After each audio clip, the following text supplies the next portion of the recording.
Hey everyone, this is Marissa with the Art of Ecology, and I am so excited to be ramping up my fall series of Trails to Tastings. And this I thought was a really important time to do it, mainly because we often think of this time as having very few plants. The gardening season is finishing and plants are losing their leaves, they're dropping off, there's not much going on plant-wise. Yet, think of it, all the wildlife that don't hibernate, they still need food resources. So there has to be something around for them, which means there's stuff around for us as well. And one of the best things to search for this time of year is going to be seed heads, remnants of berries, and trees.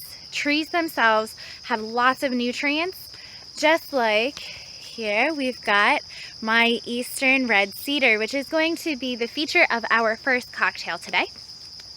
But these trees are so high in nutrients like vitamin C and other valuable minerals for us that they can be turned into a delicious wintertime tea to help stave off colds, flus, things like that, but they do have to be prepared properly, as boiling can degrade those nutrients, and now it won't be as valuable. It still will be yummy and have that nice kind of Christmassy taste, but not as high in nutrients. So we're going to keep that in mind throughout this whole series as we create our cordials or our syrups that need to be boiled or at high heats.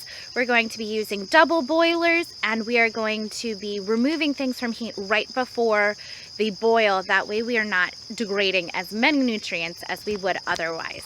So with that out of the way, let's get started with today's cocktail. It is called the Cedar Whiskey Sour, and really we're just going to be making infused whiskey with our cedar needles. So let's figure out how to identify the cedar first. Okay, so we're taking a look at the bark first.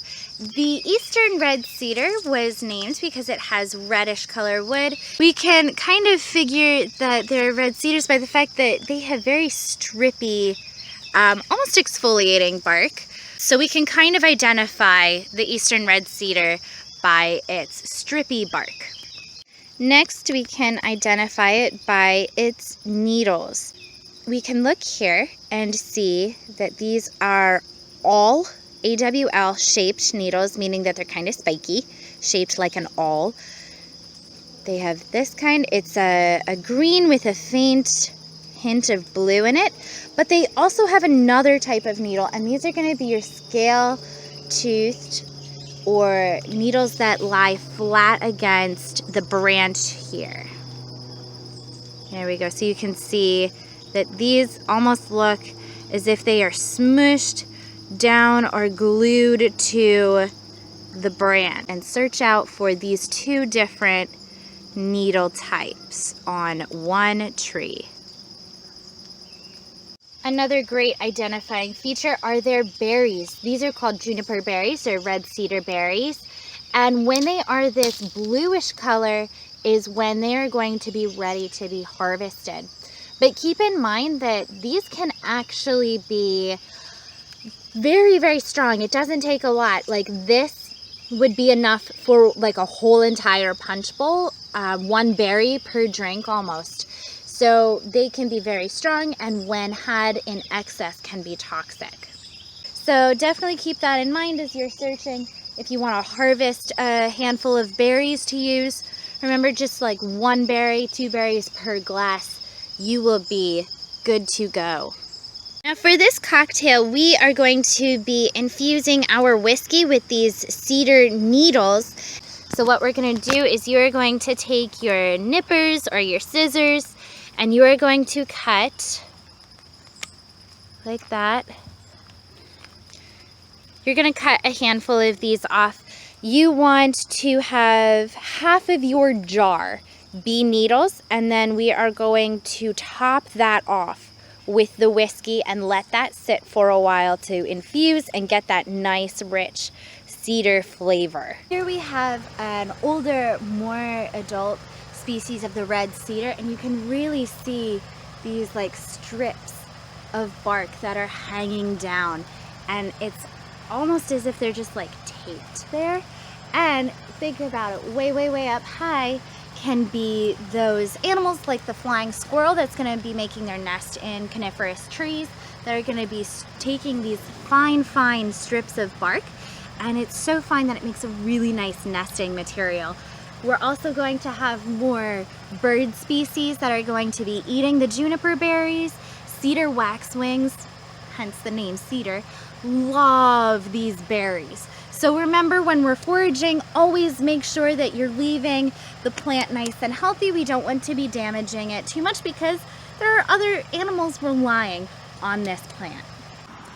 So we have our ingredients ready. We've let our whiskey infuse with the cedar.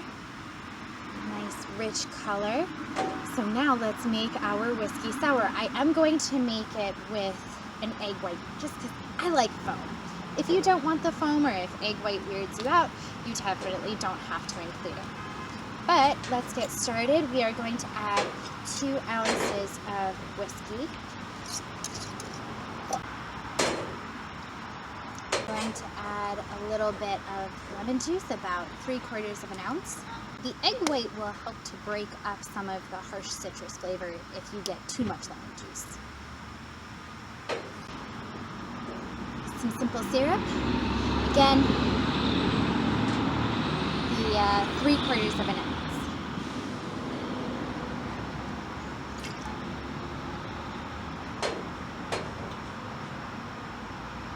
Your egg white.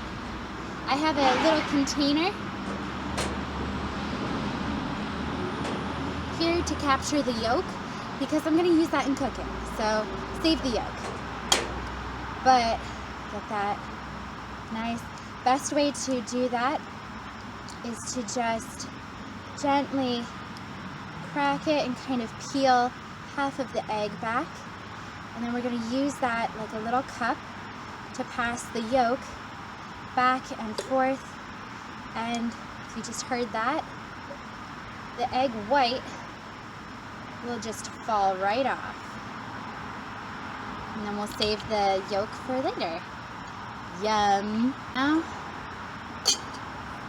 we shake.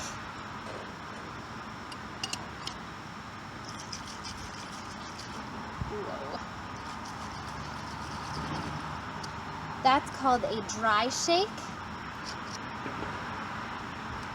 Let's add the ice to make it chilled.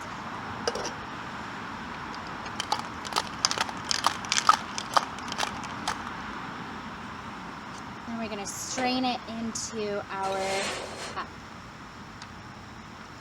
Ooh.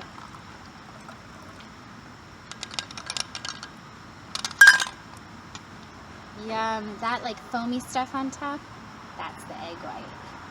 Yum. And then we take our little orange and we garnish it with some orange. If you want, you can take some of your cedar as well and garnish it on top.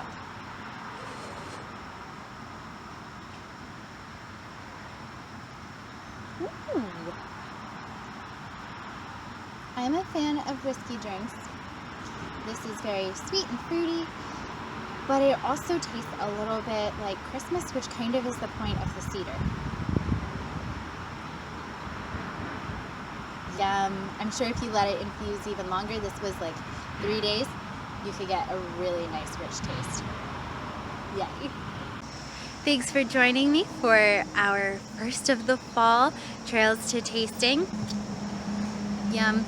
I hope that you'd enjoyed it and that you got some great inspiration, even if not for these cocktails, but for just making some evergreen tea as well.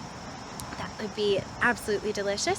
But you can stay tuned for more information, subscribe here, and learn more about all the wonderful art and nature things that the Art of Ecology loves the most. See you soon.